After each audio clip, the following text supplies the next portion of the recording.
Overthinking কিন্তু কখনোই ভালো না। ওভারথিংকিং যেমন আমাদের স্বাস্থ্যের ক্ষতি করে, তেমনি কিন্তু আমাদের মানসিক রোগী বানিয়ে দেয়।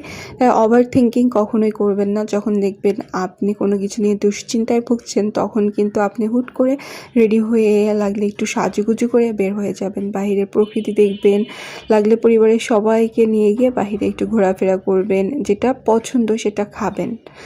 দেন আপনি দেখবেন আপনার অনেক বেশি রিল্যাক্স লাগছে, অনেক বেশি ভালো লাগছে। তো ভিডিওটি ভালো লাগলে পাশে থাকবেন। ধন্যবাদ।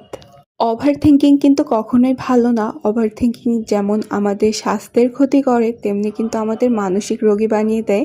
তাই ওভারথিংকিং কখনোই করবেন না। যখন দেখবেন আপনি কোনো কিছু নিয়ে দুশ্চিন্তায় ভুগছেন, তখন কিন্তু আপনি হুট করে রেডি হয়ে লাগলে একটু সাজুগুজু করে বের হয়ে যাবেন। বাহিরের প্রকৃতি দেখবেন, লাগলে পরিবারের সবাইকে নিয়ে গিয়ে বাহিরে একটু ঘোরাফেরা করবেন। যেটা পছন্দ সেটা খাবেন।